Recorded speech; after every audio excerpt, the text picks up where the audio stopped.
मस्जिदुल हराम से मस्जिदुल अक्सा और सिदरतुल मुंतहा का सफ़र, बरकतों और फजीलत वाली रात शब मेराज में खुसूसी इबादत का एहतमाम किया गया। अहले ईमान बाबरकत रात की रहमतें समेटने में मसरूफ़ रहे। चलिए गुफ्तगू करते हैं। हमारे साथ आज शो में मौजूद है मजहबी स्कॉलर अल्लामा शारिक अहमद काशफी साहब। अल्लामा साहब अस्सलाम वालेकुम। सबसे पहले तो वालेकुम अस्सलाम व रहमतुल्लाहि व बरकातुहू। बहुत शुक्रिया आपकी तशरीफ़ आवरी का। एक बहुत ही मुबारक रात का गुज़र हुआ है और हम सबको इस बात पे अल्लाह ताला का शुक्र अदा करना चाहिए कि अल्लाह ताला ने हमारी ज़िंदगी में मज़ीद ऐसी रात लेकर आए हैं। और ख़ास तौर पे अब रमज़ान भी आने वाला है, तो दुआ हमें तो फ़िलहाल यही करनी चाहिए कि अल्लाह ताला इसी तरह की रातें, इसी तरह की बाबरकत सातें और इसी तरह के माह रमज़ान हमारी ज़िंदगियों में वो लाता रहे। अल्लामा साहब, मैं चाहूँगा सफ़र मेराज पे आप थोड़ी सी रोशनी डालें। क्या कुछ हुआ था और उसके बाद जब हुज़ूर अकरम सल्लल्लाहु अलैहि वसल्लम खुदा ताला से हम कलाम हुए, उन्होंने अपनी आँखों से देखा खुदा के नूर को, तो वह तमाम तर क्या सातें थी, क्या लम्हात थे, इसको ज़रा बयान फरमाइए। बिस्मिल्लाहिर्रहमानिर्रहीम। सबसे पहले तो बॉल चैनल का मैं शुक्रगुज़ार हूँ कि जिन्होंने इसमें मुझे मौका दिया। देखिए, सबसे पहले अगर आपने देखा होगा तो आप बुनियादी बातें सुनते होंगे कि करीम आका दो आलम के मालिक व मौला सफ़र मेराज के लिए गए। जो गौरतलब बात ये कि इतनी जो स्टीम लेवल की चीज़ें दिखाई जा रही हैं, वो दिखाई जा रही रात के वक्त। उमूमन तो रात ये होता है कि अंधेरी हुई रात होती है, कुछ नज़र नहीं आता, लेकिन अल्लाह ने इंतखाब किया रात का। मतलब बताया गया कि अब वो मिलने वाले हैं कि जिनके दम से कायनात में रानाइयाँ हैं, रोशनियाँ हैं। मतलब कोई ये ना समझ ले कि रात के अंधेरे में कोई चीज़ नज़र नहीं आई है। तो ये हुजूर पाक सल्लल्लाहु अलैहि वसल्लम को बुलाया गया। देखे मिलने कौन जा रहा है, और एक मेहमान जा रहा है, और हर मनाजिल पर मेज़बान तैयार खड़े हैं। वाह। मतलब कि ये बुराक तैयार खड़ा है जी हुजूर को ले जाने के लिए। अब मस्जिद हराम से मस्जिद अक्सा का सफ़र शुरू होता है। उसके बाद आप देखें अंबिया अलैहिस्सलाम की आमद होती है और करीम आका को इमामत का मनसब मिलता है। मतलब ये दुनिया पर आश्कार करना था कि अल्लाह तबारक व तआला के जितने भी बरगज़ीदा बंदे हैं, नबी हैं, इनमें अगर किसी को इमामत का मनसब हासिल है तो ख़ातम नबीन को हासिल है। बेशक ये आश्कार सब चीज़ें हुई। और उसके बाद हर मनाजिल पर, आसमान के हर मनाजिल पर हुजूर का इस्तकबाल होता है। मतलब ये आप समझे इस बात को कि मेहमान पहुँच रहे हैं और साथ साथ उसके मेज़बान की तैयारी भी शुरू हो चुकी है जी। जनाब मूसा से मुलाकात होती है, जनाब आदम से मुलाकात होती है, और ये मुलाकात होते होते होते एक पॉइंट पर पहुँचती है जिसे कहते हैं सिदरतुल मुंतहा। यहाँ पर जिब्रील अलैहिस्सलाम रुक जाते हैं। रसूलुल्लाह, इससे आगे तो मेरी हद नहीं है। रुक गए एक जगह, जिब्रील भी कहने लगे आप जाओ प्यारे आका अस्सलातु वस्सलाम। मतलब दुरूद सलाम के नजराने पेश किए जा रहे हैं। अब अब्दियत की जो इंतहा है और वो खालिक से मुलाकात के लिए जा रहे हैं। उससे पहले माक़बल जन्नत की सैर कराई जाती है। जन्नत की नेमतों के मुतालिक बताया जाता है कि जन्नतें किन लोगों के लिए है। और फिर जब जन्नत में क्या है, कदमों की आवाज़ आती है, तो पूछे जिब्रील कदमों की आवाज़ किसकी है? तो कहा कि आपका आशिक चलता दुनिया में है, लेकिन आवाज़ कदमों की जन्नत में आती है। और फिर आगे की तरफ जाते हैं, दोज़ख के अहवाल बताए जाते हैं कि किन लोगों के लिए दोज़ख की ये होलनाकियाँ है। झूठ, ग़ीबत, सूदखोर, बदनिगाही करने वाली, सारी चीज़ें बताई जाती। उम्मत को ये सबक दिया जाता है कि जन्नत किसे दी जाएगी, दोज़ख किन लोगों के लिए, दोज़ख से बचने के कौन से अवामिल हैं। मतलब अगर इस बात को सफ़र मेराज को हम इस तरह लें कि सफ़र मेराज उम्मत के लिए ये भी बताई जाती है कि जन्नत किन के लिए है, दोज़ख से बचने के वो क्या तरीक़ेकार हैं। और उसके बाद याद रखिए कि जब आपको कोई बड़ा अवार्ड मिलता है ना, सब चीज़ें आप भूल जाते हो। मतलब बड़ा अवार्ड के बाद तो कुछ भी नहीं बचता ना जी। आप मुझे बताएं कि आप नमाज़ें पढ़ते हैं, आप कुरान पढ़ते, कुछ भी करते हैं, इसका जो पॉइंट होता है कि अल्लाह राज़ी हो जाए जी। और जब हबीब को अल्लाह से मुलाकात हो रही हो, उस वक्त भी वह अल्लाह की बारगाह में अपने जमात के, अपनी उम्मत के सालिहीन का जिक्र करें, अपनी उम्मती का जिक्र करें। मतलब ये कि इतने लेवल पे पहुंचने के बाद, जब अब पहुंचने के बाद अब सब भूल जाते हो, लेकिन हुजूर ने अपनी उम्मती को याद किया। वाह। याद किया, अपने उम्मती के अहवाल बयान किए, उनको याद किया। और फिर अल्लाह तबारक व तआला तो करीम ज़ात है ना, जाहिर है रब ताला भी करीम, प्यारे आका भी करीम। दो करीमों ने एक गुनाहगार की बनाई है, उम्मत की बनी है करीमों की वजह से ना। तो करीम आका की बारगाह जब पहुंची अल्लाह की बारगाह में, तो कैसे हो सकता था कि उम्मत को भूल जाए। अल्लाह का दीदार हुआ, लेकिन अल्लाह तबारक व तआला ने करीम की मंशा को जाना।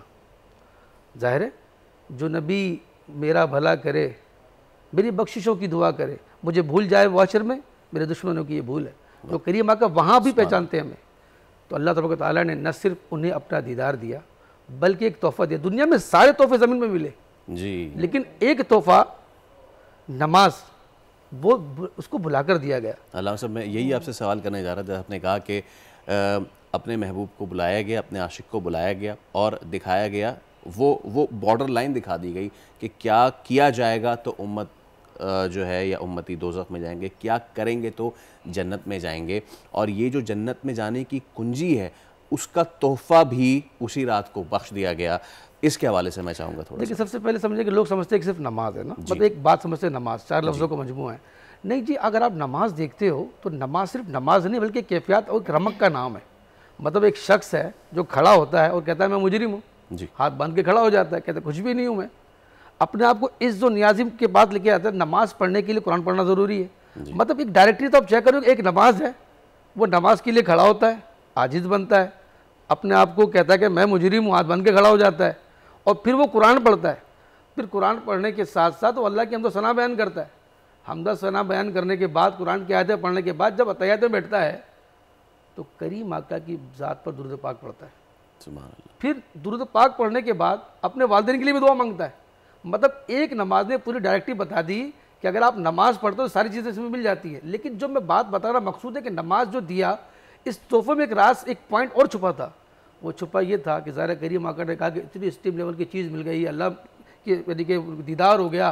तो ज़ाहिर जो होते हैं ना, कहते हैं कि हम तो जो अल्लाह का महबूब है वो हमारा भी महबूब है, जो अल्लाह का महबूब हमारा भी महबूब है। अब वो जब पहुँचे अल्लाह की बारगाह में, तो ये कैसे हो सकता था कि जो अपने लिए पसंद करे हुजूर हमारे लिए पसंद ना करे। अल्लाह ने मंशा जानी और कहा कि हबीब, तुम्हारे जो उम्मती नमाजी होंगे ना, कल बरोज़े क़यामत, बरोज़े यानी कि जब जन्नत में, उससे मेरा दीदार नसीब हो जाएगा। सुभान अल्लाह। मतलब करीम आका दीदार करे, मंशा जान ले अल्लाह कि इनकी मंशा ये है कि मेरी उम्मती भी दीदार करे। तो तोहफ़ा नमाज क्या दिया गया, मुकम्मल डायरेक्टरी के साथ दिया गया।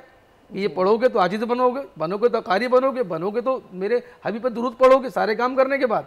फिर फ़ायदा ये होगा कि इस नमाज का कल जन्नत में तुम्हें मेरा दीदार नसीब हो जाएगा। सिला भी बता दिया गया। अल्लामा साहब, जहाँ पे नमाज की इतनी अहमियत है तो रोज़े के लिए भी तलकीन की गई है।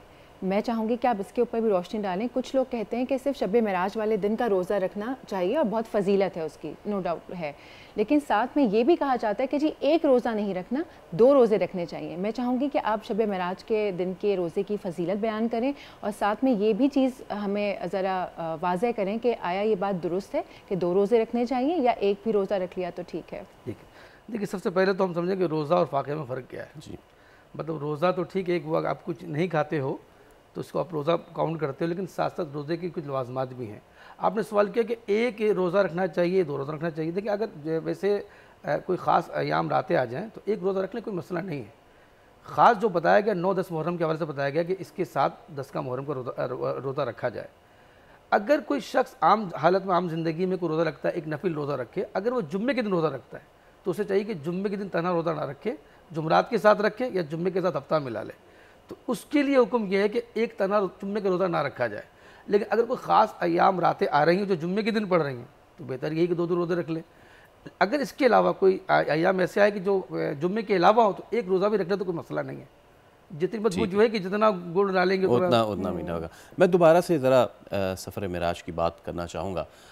मेरी तस्सीह फरमाइएगा अगर मैं गलत हूँ, क्योंकि खुदा ताला का दीदार या तो हुज़ूर अकरम सल्लल्लाहु अलैहि वसल्लम को नसीब हुआ या फिर हज़रत मूसा अलैहिस्सलाम को नसीब हुआ, ऐसा ही है या फिर किसी दूसरे भी पैगम्बर या अंबिया को उनका नसीब हुआ? मूसा अलैहिस्सलाम कलीमुल्लाह थे जी, कलाम करते थे अल्लाह को, कलाम करते थे। जब उन्होंने कहा कि मुझे भी दीदार चाहिए तो फिर डिमांड की वहाँ पे, जी, वहाँ पे डिमांड थी जी, और यहाँ पर अता है। बस यही मैं आपसे पूछना चाह रहा था कि हमारी ये औकात तो नहीं कि हम इन वाक़यात में फ़र्क ला सकें, डिफ्रेंशिएट कर सकें।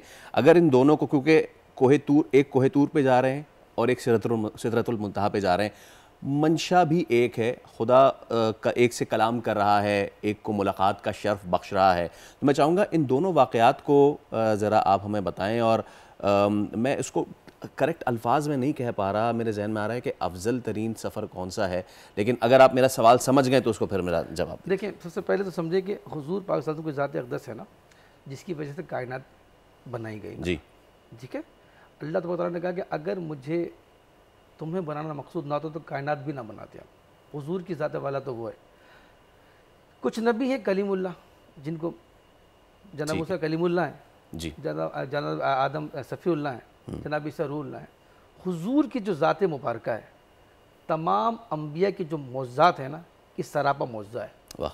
मतलब तमाम मैंने आपसे पहले बात कही थी कि हुजूर पाक सल्लल्लाहु अलैहि वसल्लम को जब क्या नाम है इमामत का मनसब दिया गया तो ये बता दिया गया जी हाँ, कि जो खुसूसियात जो सिफ़ात सब नबियों के अंदर मौजूद है ना, डिफरेंट तना डिजिट अलग अलग है, ये सारे डिजिट एक साथ मौजूद हैं मेरे करीम हबीब पर। बिल्कुल ठीक। अब दोनों सफ़रों की अगर बात करते हैं जी, एक तरफ मैंने कहा डिमांड है जी, अल्लाह मैं तुझे देखना चाहता हूँ, ठीक, कलीमुल्लाह तो थे जी ना, मतलब नहीं हो सकता, मुमकिन नहीं है। और दूसरी तरफ बुलाया जाता है, बुलाया जाता है, चाहत है। अच्छा, बहुत से लोग, मैं बात करना चाहूँगा, बहुत से लोग कहते हैं कि नहीं अल्लाह का दीदार नहीं हुआ। तो मेरा एक सवाल है कि अगर अल्लाह का दीदार मिसाल के तौर पर अगर हो जाता है तो उनका नुकसान क्या है? ठीक, उम्मत का तो फ़ायदा है इसमें। जी हाँ, बिल्कुल, अल्हम्दुलिल्लाह। मेरे ख्याल से आपने बड़े ज़बरदस्त जो है वो दरिया को कूज़े में बंद कर दिया। बहुत शुक्रिया अल्लामा साहब तशरीफ़ आवरी का। और हमने एक बहुत ही अहम मामला और एक बहुत ही अहम ये दिन था, बहुत ही अहम रात थी। दुआ यही है कि खुदा ताला तमाम तर मुसलमान जो पूरी दुनिया में हैं उनके नसीब में ये रातें और इस तरह की मज़ीद सातें लाता रहे। सब्सक्राइब करें और बेल दबाएं ताकि कोई खबर रह न जाए।